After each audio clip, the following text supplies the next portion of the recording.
नमस्कार, मी अक्षय पुन्हा एकदा तुम्हा सर्वांचं एडियन बातमीपत्रात मनपूर्वक स्वागत करतोय। आज दिवसभरात घडलेल्या संपूर्ण घटनांचा आढावा आपल्याला घ्यायचाच आहे, परंतु त्या अगोदर नजर टाकूया आज दिवसभरात घडलेल्या काही महत्त्वाच्या आणि ठळक घडामोडींवरती। पवारांच्या त्या वक्तव्यामुळे जातीवादाला खतपाणी घातल्या जात असल्याचा शिंदे गटाचे प्रवक्ते मंत्री संजय शिरसाट यांचा दावा।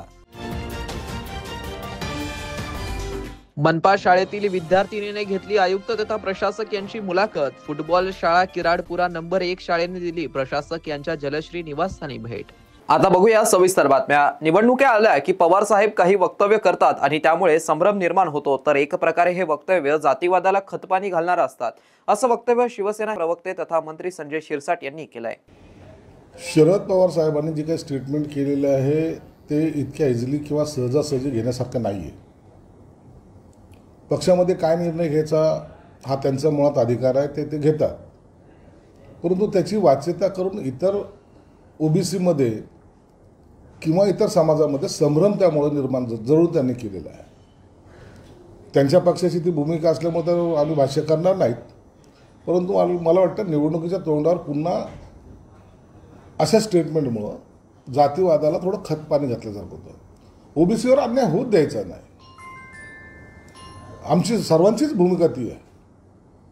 कुणाला आरक्षण देताना कोणत्याही इतर समाजाला, ओबीसी असेल बाकी समाज असतील, त्यांच्यावर अन्याय होऊ नये ही सर्वच पक्षाची बहुतेक आमची, म्हणजे शिवसेना भाजपची तर आहेच आहे, पण सर्वच पक्षाची अशी भूमिका असावी म्हणून याची जाहीर वाच्यता करून पुन्हा काहीतरी संभ्रम निर्माण कसा होईल हा प्रयत्न त्यांनी निश्चित केलेला आहे।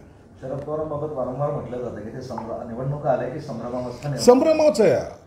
हा काय होतं माहिती का, त्यांना करायचं दुसरं काही असतं, सांगतात दुसरं काही, आणि मग हा मॅसेज जो जातो ना, या मॅसेजमध्ये आता कोणाला तिकीट देणार, मग यांचं काय होणार, मग त्याचं काय होणार, हे जे काही चर्चा सुरू होतात ना, हे अशा स्टेटमेंटमुळे होतात। म्हणून मला वाटतं की असे आता ते मोठे नेते आहेत, त्यांच्याबद्दल आम्ही काय बोलावं, ते त्यांच्या पक्षाची ती घेतलेली भूमिका आहे। त्यांच्यावर असंही म्हटलं जातं की मराठा समाजाचे नेते असं त्यांच्यावर टॅग होता, हा टॅग हे निवडणुकापूर्वी बाजूला करण्याचा प्रयत्न म्हणावा। नाही, तसं काही होत नसतं, कोणताही टॅग असा इझिली निघत नसतो किंवा काढला जात नसतो। त्यांनी जाणीवपूर्वक केलेले ते विधान आहे आणि त्या विधानाचा अर्थ ज्यांनी त्याच्या पद्धतीने घ्यावा असे संकेत त्यांनी दिलेले आहेत। शहरातील सिद्धार्थ उद्यान प्राणी संग्रहालयातील वयोवृद्ध बिबट मादी रेणू हिचं निधन झालंय। मागील काही दिवसांपासून ती आजारी होती, तिच्यावरती प्राणी संग्रहालयामध्ये उपचार सुरू होते। शहरातील सिद्धार्थ उद्यान प्राणी संग्रहालयातील वयोवृद्ध बिबट मादी रेणू हिचं रविवारी पहाटे निधन झालं। मागील काही दिवसांपासून ती आजारी होती आणि तिच्यावरती प्राणी संग्रहालयातील पशुवैद्यक डॉक्टर नीती सिंग यांच्या देखरेखीखाली उपचार सुरू होते, मात्र वयोमानामुळे उपचारांना प्रतिसाद न मिळाल्याने रेणूचा मृत्यू झाला। रेणू ही सन 2015-16 मध्ये आमटेच रेस्क्यू सेंटर हेमलकसा जिल्हा गडचिरोली येथून सिद्धार्थ उद्यानात आणली होती। मागील 10 वर्षांपासून ती प्राणी संग्रहालयात वास्तव्य करत होती।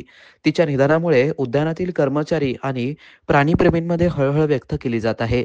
रेणूच्या मृतदेहाचं शवविच्छेदन शासकीय पशु चिकित्सालय खडकेश्वर येथील डॉक्टर जयकुमार सातव आणि डॉक्टर संदीप राठोड यांनी केला। यावेळी वन विभागाचे अविनाश राठोड वनपाल आणि DS पवार वनरक्षक उपस्थित होते। पंचनामा करून रेणूचं पार्थिव सर्वांच्या उपस्थितीमध्ये अंत्यसंस्कार करण्यात आले। प्राणी संग्रहालय प्रशासनाने रेणूच्या मृत्यूबाबत सविस्तर अहवाल आयुक्त तथा प्रशासक छत्रपती संभाजीनगर महानगरपालिका यांना सादर केला। छत्रपती संभाजीनगर महानगरपालिका आयुक्त तथा प्रशासक जी श्रीकांत यांच्या संकल्पनेतून मी आयुक्त होणार या नाविन्यपूर्ण उपक्रमांतर्गत शनिवारी रोजी मनपा केंद्रीय प्राथमिक शाळा किराडपुरा नंबर 1 फुटबॉलच्या शाळेने आयुक्तांच्या निवासस्थानी जलश्री येथे भेट दिली। नूरीन या विद्यार्थिनीने इंग्रजी भाषेत मुलाखत घेतली। इयत्ता 5वी मधील 5 विद्यार्थी व 3 मुलींनी आयुक्त तथा प्रशासक म्हणून घेतलेल्या निर्णयावरती झालेल्या विकासावरती अतिशय सुंदर नाटिका सादर केली। या शाळेतील विद्यार्थी सकाळी आल्याबरोबरच ग्राउंड पाहताच खुश झाले। लगेचच विद्यार्थी फुटबॉल खेळू लागले तर विद्यार्थिनी बॅडमिंटन खेळू लागल्या। विद्यार्थी फुटबॉल खूप छान खेळत होते. त्यातील झिशान शफीउद्दीन हा विद्यार्थी किराडपुडा संघाचा कॅप्टन असून त्याने उत्कृष्ट खेळाचं प्रदर्शन केलं. या शाळेतील मुली विभाग स्तरावरती शालेय बॅडमिंटन स्पर्धांसाठी जिल्हा स्तरावरती जिंकून पात्र झाले आहेत. त्यांनी तेथे छान खेळ खेळला. नुकतंच आयोजित एक आंतरशालेय क्रिकेट स्पर्धामध्ये जिंकलेला संघ किराडपुळा शाळेचा होता. त्यामधील विद्यार्थ्यांनी क्रिकेट खेळ खेळला. सर्वांनी एकत्रित रस्सीखेच खेळल्यानंतर विद्यार्थ्यांनी एकत्रित निसर्ग भोजन घेतलं व त्यानंतर विद्यार्थ्यांनी आयुक्तांसोबत संवाद साधला. तेथे आयुक्त आणि विद्यार्थ्यांमध्ये प्रेरणादायी संवाद सुरू झाला आणि तेवढ्यात या शाळेतील इयत्ता 10वी मधील नुरीन सय्यद या विद्यार्थिनीने, "सर, मला तुमची मुलाखत घ्यायची आहे. तुमची परवानगी असेल तर घेते," ती म्हणाली. प्रशासक जी श्रीकांत यांनी तिला परवानगी दिली आणि मुलाखतीला सुरुवात झाली.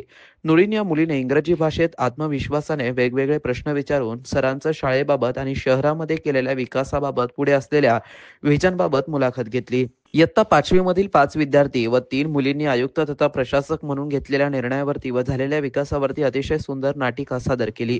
तसेच "मैं हिंदी की बेटी हूँ जिसे उर्दू ने पाला है" हे अतिशय छान आवाजात अक्सा शेख या मुलीने गीत गायलं. प्रेरणादायी संवादामध्ये प्रशासक महोदयांनी "तुमच्या शाळेत सर्वात बेस्ट काय आहे?" विचारलं असता विद्यार्थ्यांनी ग्राउंड उत्तर दिलं, तर काही विद्यार्थ्यांनी डिजिटल स्मार्ट बोर्ड उत्तर दिलं. जे श्रीकांत यांनी आयुक्त बनवून घेतलेल्या निर्णयाबाबत मुलाखतीमध्ये सांगितलंय. म्हणून एक विद्यार्थिनी म्हणालेत की, "सर, मी आतापासूनच स्पर्धा परीक्षेचे क्लास लावलेत आणि भविष्यात मला तुमच्यासारखं आयुक्त व्हायचं आहे आणि तुम्ही आमचे रोल मॉडेल आहात." तिला प्रशासकांनी भरपूर अभ्यास करण्यासाठी शुभेच्छा दिल्या. एक विद्यार्थ्यांनी "मला नर्स व्हायचं आहे," असं म्हणले. त्यांनी तिला "पहिली नर्स कोण आहे जिला भारतरत्न मिळालाय?" असं विचारलं असता एका मुलीने मदर टेरेसा उत्तर दिल्याबरोबरच सरांनी एक भेटवस्तू तिला बक्षीस दिली आणि त्यानंतर सर्व विद्यार्थ्यांना खूप शुभेच्छा दिल्या. विद्यार्थीही आनंदित होऊन घरी परतले. यावेळी कल्पिता पिंपळे, अतिरिक्त आयुक्त अंकुश पांढरे, उपायुक्त तथा शिक्षण विभाग प्रमुख नंदकिशोर भोंबे, उपायुक्त तथा घनकचरा विभाग प्रमुख गणेश दांडगे, नियंत्रण अधिकारी भारत तिनकोटे, शिक्षण अधिकारी तौसिफ अहमद, जनसंपर्क अधिकारी ज्ञानदेव सांगळे, कार्यक्रम अधिकारी तसेच खान सईदा बेगम, केंद्रीय मुख्याध्यापक मविया तबस्सुम आणि यास्मीन मॅडम, आखेब खान, क्रीडा प्रशिक्षक शिंदे सर, संगीत प्रशिक्षक इलियास सेवक उपस्थित होते. मैं हिंदी की वो बेटी हूँ जिसे उर्दू ने पाला है. अगर हिंदी की रोटी है तो उर्दू खाने वाला है. मुझे है प्यार दोनों से मगर यही हकीकत है. लता जब लड़खड़ाती है हया ने ही संभाला है. मैं जब हिंदी से मिलती हूँ तो उर्दू साथ आती है और जब उर्दू से मिलती हूँ तो हिंदी घर बुलाती है. What habits that make you disciplined in a day? तो एक तो प्लानिंग, क्योंकि आप आज क्या करने वाले हो पहले से प्लान अगर करते हो तो वो फिर डिसिप्लिन रहता है. Otherwise you just wait on कि क्या हो रहा है, क्या चल रहा है, फिर उसके हिसाब से हवा के साथ नहीं बहना है. हवा तुम्हारे हिसाब से बहना चाहिए. वो डिसिप्लिन तभी बन सकती है जब आप एक दिन पहले आप प्लान कर लेते हो कि आज मेरे को क्या करना है और आपको उतना डेडिकेशन से करना है.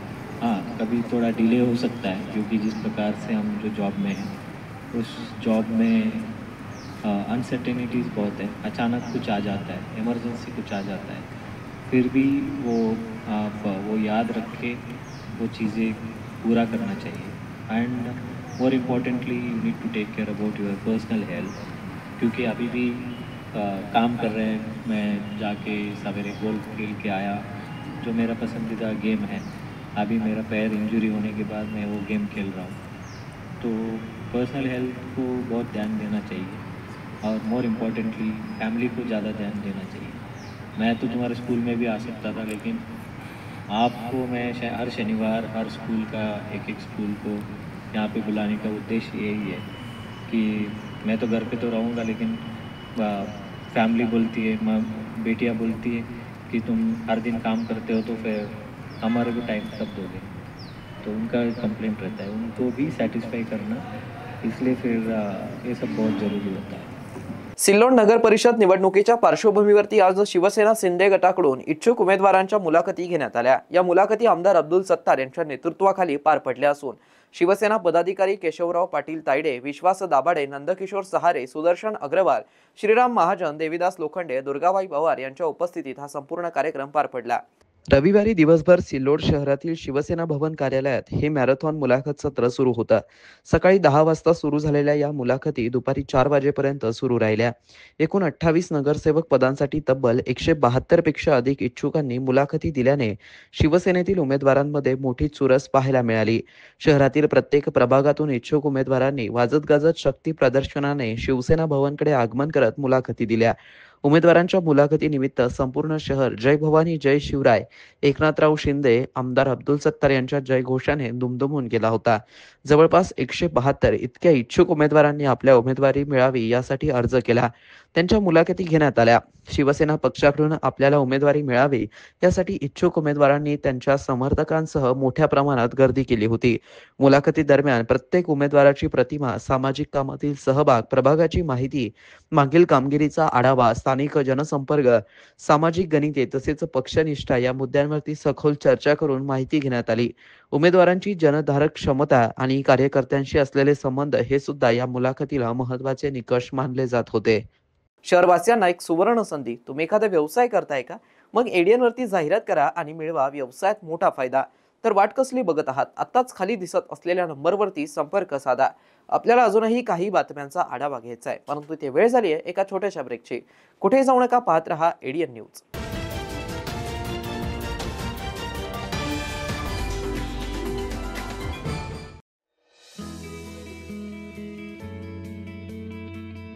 नमस्कार, मी अफसर सिद्दीकी, रिटायर्ड एक्झिक्युटिव्ह इंजिनियर। मागील 2 वर्ष आधी सदर कमल तलाव एक फक्त डम्पिंग साईट होती। तिथे CND वेस्ट दडपलेला होता, सगळे एन्क्रोचमेंट्स होते आणि सगळे ड्रेनेजचे सीवेजचे आउटलेट कनेक्शन्स आसपासच्या लोकांचे होते। माझं नाव गौरी मिराशी आहे। मी छत्रपती संभाजीनगरमध्ये इकोसत्व एन्व्हायरमेंटल सोल्युशन्स बरोबर काम करते। सो आम्ही खाम नदीचा जेव्हा प्रकल्प हाती घेतला होता तेव्हा national institute of urban affairs NIUA कडनं लोक आले होते आणि आपलं शहर ते पहिलं शहर बनलं होतं ज्यांनी एक urban river management plan URMP non Ganga पहिलं शहर आपलं शहर बनलं होतं। कमल तलाव बेसिकली हे खाम नदीच्या वॉटरशेड मधला एक तलाव आहे। तिथे आधी पूर्णपणे कचरा होता, आजूबाजूच्या घरांचं सांडपाणी आत येत होतं। एकदम एंट्रन्सलाच खूप चिकन वेस्ट पडला होता। थोडं आजूबाजूनी गेल्यावर पूर्ण कन्स्ट्रक्शन अँड डेमोलिशन वेस्ट पडलं होतं। 2 वर्षापूर्वी तुम्ही बघितलं असतं इथे नागरिकांनी इथे एवढा मोठा कचरा टाकलेला होता की महानगरपालिकेचे कर्मचारी यांना उचलण्यासाठी खूप त्रासत होते। एक DPR बनवून इम्प्लिमेंटेशन करून ड्रेजिंग डिसिल्टिंग केलं आहे। आता त्या तलावात पाणी दिसतंय, फेन्सिंग झालं आहे, पिचिंग झालं आहे, बऱ्याचशा नेटिव्ह देशी प्रजातींची झाडं तिथे लावलेली आहेत। आपण जे पाहत आहे आता 2 वॉटर बॉडीज आपल्याला दिसत आहे। बर्ड्स अट्रॅक्ट होत आहे आणि तिथे लोकांसाठी 1 किलोमीटर लांबीचे पाथवे तयार करण्यात आलेलं आहे। आशा आहे की असं करत लवकरच आपल्या शहराचे सगळेच वॉटर बॉडीज आपण रिस्टोर करू। जी श्रीकांत सर यांचे मी आभार मानतो की त्यांनी एक सुशोभीकरणासाठी एवढं छान विचार केला इथे आणि आमच्या कर्मचाऱ्यांचा खूप त्रास मुक्त झाला आहे।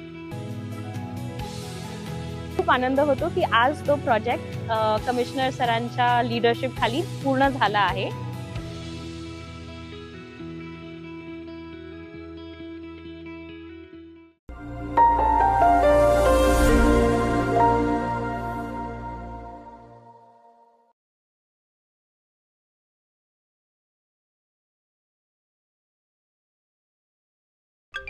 हॅलो, आपण कंबोडियामध्ये कॉल सेंटर जॉबसाठी सिलेक्ट झाला आहात आणि जॉईनिंग पुढच्या आठवड्यात। इतक्या लवकर? तर विजा पण? अरे टुरिस्ट विजावर जाऊन ट्रेनिंग सुरू करा, वर्क विजा मिळेलच तिथे। ट्रेनिंग मध्ये तौबा तौबा वाला डान्स शिकवणार। डान्स? कंबोडिया गेल्याबरोबर माझा पासपोर्ट हिसकावून घ्याल, गुलामी करून घ्याल, सायबर अपराध करून घ्याल, तर मी तर तौबा तौबाच करीन ना। मी नाही फसणार।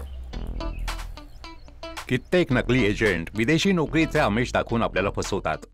म्हणून नेहमी विदेश मंत्रालयाद्वारे व्हेरीफाय एजन्सीज निवडा आणि सगळे डॉक्युमेंट चांगल्या प्रकारे चेक करा. अशा फसव्या कॉलची तक्रार इथे करा. थांबा, विचार करा आणि ऍक्शन घ्या. आपण मुळव्यात, फिशर, भगंदर किंवा पायलोनोडल सायनसच्या त्रासाने त्रस्त आहात का? शौचावाटे होणारा रक्तस्राव किंवा बऱ्या न होणाऱ्या जखमांमुळे हैराण झाला आहात का? आता ऑपरेशनची भीती आणि वेदनादायी त्रासाला म्हणा कायमचा निरोप. छत्रपती संभाजीनगर येथील सुप्रसिद्ध एम्स हॉस्पिटलमध्ये कन्सल्टंट लेझर आणि laparoscopic surgeon doctor Virendra Jaiswal घेऊन आले आहेत अत्याधुनिक लेझर उपचार.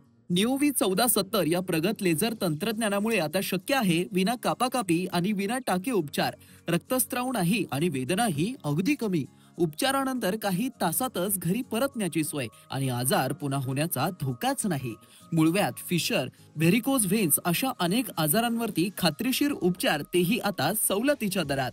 मग आता त्रास सहन करत बसू नका. आजच फोन करा आणि निश्चिंत व्हा. पत्ता AIIMS hospital, plot number 20, N11 CIDCO, Jalgaon road, Jadhavwadi सिग्नलजवळ, छत्रपती संभाजीनगर.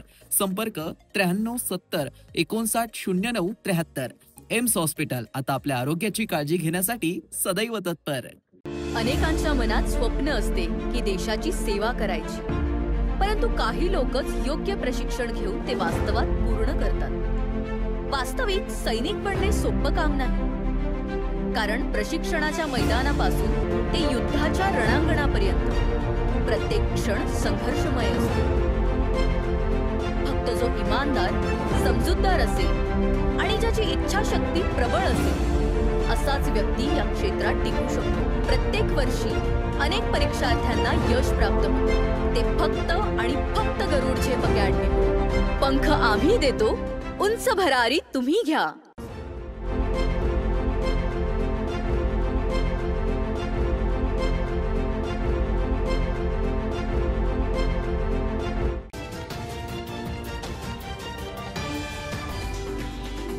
ब्रेकनंतर पुन्हा एकदा स्वागत. आपण बघत आहात एडियन बातमीपत्र. खुलताबाद तालुक्यातील जगप्रसिद्ध वेरूळ लेणी परिसरात जिल्हा पोलीस प्रशासनातर्फे शनिवारी सायंकाळी 5 नंतर मॉकड्रिल सादर करण्यात आलं. प्रारंभी वेरूळ लेणी परिसरातील पर्यटकांना बाहेर जाऊ दिल्यानंतर अचानक लेणी क्रमांक 16 व परिसराला छावणीचं स्वरूप आलं. जलद कृती दल कमांडोज यांनी गतिमान पद्धतीने परिसराचा ताबा घेत अचानक झालेल्या आपत्कालीन स्थितीस कसं सामोरं जावं याचं प्रात्यक्षिक सादर केलं. वेरूळ येथील लेणी परिसरात शनिवारी पर्यटकांची गर्दी होती. मात्र अचानक सायरन वाजवत गाड्या येताच पर्यटकांना ताबडतोब बाहेर पडण्याच्या सूचना देण्यात आल्या आणि लेणीचा परिसर जलद कृती दल कमांडोज हे ताबा घेतात. त्यामुळे परिसरातील पर्यटक, व्यावसायिक यांच्यात एकच घबराट होते. मात्र काही वेळाने त्यांना हे मॉकड्रिल असल्याचं कळतं आणि त्यांचा जीव भांड्यात पडतो. जगप्रसिद्ध वेरूळ लेणी व घृष्णेश्वर मंदिराला भेट देणाऱ्या पर्यटक व भाविकांची संख्या चांगलीच वाढली असून या ठिकाणी पर्यटकांमध्ये सजगता यावी यासाठी हे मॉकड्रिल जिल्हा पोलीस प्रशासनाने सादर केलं, असं पोलीस अधीक्षक विनयकुमार राठोड यांनी स्पष्ट केलं. यावेळी उपविभागीय अधिकारी अपरिजिता अग्निहोत्री, पोलीस निरीक्षक धनंजय फराटे यांच्यासह जवळपास 100 कमांडो व जलद कृती दलाचे जवान सहभागी झाले होते. वेरूळ लेणी परिसरात या मॉकड्रिल रात्री उशिरापर्यंत लेणी क्रमांक 16 मध्ये सुरू होती. मॉकड्रिल पर्यटकांची सुरक्षेचा दृष्टिकोन महत्त्वाचा मानला जातो. एडियनसाठी तालुका प्रतिनिधी हुसेन पटेल, खुलताबाद. घाटीत महाराष्ट्र सुरक्षा बलाच्या सुरक्षा रक्षकांनी स्वयंप्रेरणेने सुरक्षेच्या वचनाबरोबरच सामाजिक दातृत्व जपत MSFच्या 57 सुरक्षा रक्षकांनी रक्तदानाचा निर्णय घेतला असून पहिल्या दिवशी 10 जणांचं रक्तदान करून सामाजिक दातृत्व पार पडलंय. घाटी रुग्णालयात येणाऱ्या रुग्णांसह नातेवाईकांना उपचार आणि सुरक्षितता महत्त्वाची असते. प्रशासनाने महाराष्ट्र सुरक्षा बलाला सुरक्षेसाठी नेमलं आहे. त्यांनी आपली सेवा करताना सापडलेल्या वस्तू पैसे परत करत इमानदारीचा प्रत्यय दिला. याबरोबरच आता घाटीत सुरक्षेच्या वचनाबरोबरच जपले सामाजिक दातृत्व अनुभव नुकताच पाहायला मिळालाय. रक्ताचा तुटवडा असताना महाराष्ट्र सुरक्षा बलाच्या सुरक्षा रक्षकांनी स्वयंप्रेरणेने यावेळी रक्तदान केलं. MSFच्या जवळपास सर्वच 57 जण टप्प्याटप्प्याने रक्तदान करणार असून शनिवारी पहिल्या दिवशी 10 जणांचं रक्त संकलन करण्यात आलं. रक्तदान केलेल्या सुरक्षा रक्षकांना घाटी रुग्णालयाचे अधिष्ठाता डॉक्टर शिवाजी सुक्रे यांनी त्यांचं प्रमाणपत्र देऊन अभिनंदन केलं. महाराष्ट्र सुरक्षा बलाच्या सुरक्षा रक्षकांनी जागतिक रक्तदाता दिनाचं औचित्य साधून घाटी रुग्णालयातील विभागीय रक्तपेढी केंद्रावरती राहुल राठोड, प्रदीप चव्हाण, गोरख महाकाळ, अनिल काकडे, दिलीप चव्हाण, अख्तर खान शेख, अब्रार शेख, योगेश सोनवणे, धनंजय म्हस्के, राहुल देवीदास राठोड, राहुल मोहन राठोड आदी सुरक्षा रक्षकांनी रक्तदान केलं. या प्रसंगी नेत्रशल्य चिकित्सा विभाग प्रमुख डॉक्टर अर्चना वरे पाटील यांची उपस्थिती होती. रक्तदान करण्यासाठी महाराष्ट्र सुरक्षा बलाचे अधिकारी सुरेश भाले, विभागीय रक्तपेढीच्या doctor Vaishali Nagose, doctor Ashwin Mangade, doctor Idris Kazi, doctor Solanke, अधिपरिचारिका व तंत्रज्ञ कर्मचारी यांनी सदरचे रक्तदान शिबिर यशस्वीपणे पार पाडण्यासाठी प्रयत्न केले व परिश्रम घेतले. छत्रपती संभाजीनगर शहरातील शिवसेना मध्यवर्ती कार्यालयामध्ये युवा सेनेची भव्य सभा शिवसेना मध्यवर्ती कार्यालयामध्ये पार पडली. या सभेला युवासेना कार्याध्यक्ष पूर्वेश प्रताप सरनाईक यांनी प्रमुख मार्गदर्शन केलं. युवा विजय महाराष्ट्र दौरा अंतर्गत आलेल्या सभेत मराठवाड्यातून युवासेना पदाधिकारी, कार्यकर्ते आणि युवा सैनिक मोठ्या संख्येने उपस्थित होते. युवा विजय महाराष्ट्र दौरा अंतर्गत छत्रपती संभाजीनगर शहरातील शिवसेना मध्यवर्ती कार्यालयामध्ये युवा सेनेची भव्य आणि उत्साहपूर्ण सभा आज शिवसेना मध्यवर्ती कार्यालयामध्ये पार पडली. या सभेला युवासेना कार्याध्यक्ष पूर्वेशजी प्रताप सरनाईक यांची प्रमुख उपस्थिती होती आणि त्यांनी मार्गदर्शन केलं. मराठवाडा विभागासाठी आयोजित या सभेमध्ये छत्रपती संभाजीनगरसह जालना, हिंगोली, परभणी आणि नांदेड जिल्ह्यातील युवासेना पदाधिकारी, कार्यकर्ते आणि युवा सैनिक मोठ्या संख्येने उपस्थित राहिले. सभेच्या प्रारंभी महापुरुषांच्या पुतळ्यास पुष्पहार अर्पण करून तसेच दीप प्रज्वलन करण्यात आलं. यावेळी युवासेना कार्याध्यक्ष पूर्वेश सरनाईक यांनी आपल्या भाषणात सांगितलं की आगामी निवडणुकांमध्ये युवासेनेला अधिकाधिक संधी मिळावी यासाठी मी वरिष्ठ नेतृत्वांकडे मागणी करणार आहे. मात्र तिकीट मिळालं नाही म्हणून नाराज न होता संघटना मोठी करण्याचं काम प्रत्येक युवा सैनिकाने करावं. आज महाराष्ट्रात महायुतीचं सरकार केवळ एकनाथ शिंदे साहेबांमुळे आलंय आणि येणाऱ्या स्थानिक स्वराज्य संस्थांच्या निवडणुकांमध्येही महायुती सत्ता स्थापन करणार यात शंका नाही. तसेच युवा सैनिकांना संघटनेच्या कार्यात सक्रिय राहण्याचं, जनतेच्या प्रश्नांवरती लढण्याचं आणि शिवसेनेचा भगवा महाराष्ट्राच्या कानाकोपऱ्यात फडकवण्याचं आवाहन केलं. या कार्यक्रमात जिल्ह्याचे पालकमंत्री संजय शिरसाट, आमदार प्रदीप जयस्वाल, विभाग प्रमुख राजेंद्र जंजाळ, शहर प्रमुख विश्वनाथ राजपूत, युवासेना सचिव किरण माळी, ऋषिकेश जयस्वाल, बाजीराव चव्हाण, हर्षदा शिरसाट, निलेश शिंदे यांच्यासह मराठवाड्यातील विविध जिल्ह्यांचे युवासेना पदाधिकारी आणि कार्यकर्ते मोठ्या संख्येने उपस्थित होते. कार्यक्रमाचं सूत्रसंचालन धीरज पवार यांनी केलं. महात्मा गांधी मिशन संस्थेच्या पुढाकाराने आशाछाया या विशेष उपक्रमाअंतर्गत आज ब्रेस्ट कॅन्सर जनजागृती विषयक कार्यक्रम आयोजित करण्यात आला. या उपक्रमाचा उद्देश स्तनाचा कर्करोग या आजाराबद्दल जनतेमध्ये जागृती निर्माण करणं, त्याची लक्षणं, निदान, उपचार व प्रतिबंधात्मक उपाय याची माहिती सर्व स्तरांवर पोहोचवणं हा होता. कार्यक्रमादरम्यान पद्मश्री डॉक्टर राजेंद्र बडवे, डॉक्टर कैलाश शर्मा आणि डॉक्टर प्रवीण सूर्यवंशी यांनी दूरचित्रवाणी माध्यमातून ब्रेस्ट कॅन्सर विषयी सविस्तर मार्गदर्शन केलं. त्यांनी आज या आजाराची प्राथमिक लक्षणे, वेळेवरती निदानाचं महत्त्व तसेच प्राथमिक आरोग्य केंद्राची भूमिका याबाबत माहिती दिली. ब्रेस्ट कॅन्सर उपक्रमाच्या संचालिका डॉक्टर अरुणा कराड व डॉक्टर आशुतोष तोंडारे यांनी कर्करोगाविषयी समाजात अजूनही असलेल्या जागृतीच्या अभावाबाबत, त्यावरती आवश्यक उपाययोजना आणि अपेक्षित बदल या विषयावरती सविस्तर अधिकारी आणि उपस्थित कर्मचाऱ्यांशी संवाद साधला. या प्रसंगी जिल्हा माता व बालसंगोपन अधिकारी डॉक्टर विशाल बेंद्रे यांनी मार्गदर्शन करताना सांगितलं की ब्रेस्ट कॅन्सर हा अतिशय गंभीर व संवेदनशील विषय असून ग्रामीण भागात याबाबत जनजागृती करण्यासाठी माझ्या सर्व वैद्यकीय अधिकारी, समुदाय आरोग्य अधिकारी, आरोग्य कर्मचारी आणि आशा स्वयंसेविका सक्रियपणे कार्यरत राहतील. ब्रेस्ट कॅन्सर तपासणी व निदान प्रत्येक महिलेने वर्षातून एकदा करून घेणे आवश्यक आहे. तसेच त्यांनी पुढे सांगितलंय की HPV लस पुढील महिन्यात उपलब्ध होणार असून ती सर्व्हायकल कॅन्सर प्रतिबंधासाठी प्रभावी आहे. या विषयातही व्यापक जनजागृती करण्यात येणार आहे. संस्थेतील अधिकारी व कर्मचारी या उपक्रमात सक्रियपणे सहभागी होऊन सविस्तर हातभार लावतील असंही त्यांनी आवाहन केलं. महात्मा गांधी मिशन संस्थेचा विद्यार्थी असल्याने या उपक्रमात प्रमुख पाहुणा म्हणून सहभागी होता आल्याबद्दल डॉक्टर बेंद्रे यांनी आनंद व्यक्त केला. या प्रसंगी अतिरिक्त जिल्हा आरोग्य अधिकारी doctor Nagesh Sawargaonkar, doctor PM Jadhav, doctor Rajendra Bohra, doctor Arvind Gaikwad तसेच सर्व तालुका आरोग्य अधिकारी, महिला वैद्यकीय आरोग्य अधिकारी, महिला समुदाय आरोग्य अधिकारी, तालुका समूह संघटक आणि जिल्ह्यातील आशा गट प्रवर्तक मोठ्या संख्येने उपस्थित होत्या. शेवटी पुन्हा एकदा नजर टाकूया आज दिवसभरात घडलेल्या काही महत्त्वाच्या आणि ठळक घडामोडींवरती. पवारांच्या त्या वक्तव्यामुळे जातीवादाला खतपाणी घातल्या जात असल्याचा शिंदे गटाचे प्रवक्ते मंत्री संजय शिरसाट यांचा दावा. मनपा शाळेतील विद्यार्थिनीने घेतली आयुक्त तथा प्रशासक यांची मुलाखत. फुटबॉल शाळा किराडपुरा नंबर 1 शाळेने दिली प्रशासक यांच्या जलश्री निवासस्थानी भेट. आणि याबरोबरच हे बातमीपत्र इथे संपलं. पुन्हा भेटूया पुढील बातमीपत्रात. तोपर्यंत पाहत रहा आपल्या हक्काचं बातमीपत्र एडीएन न्यूज.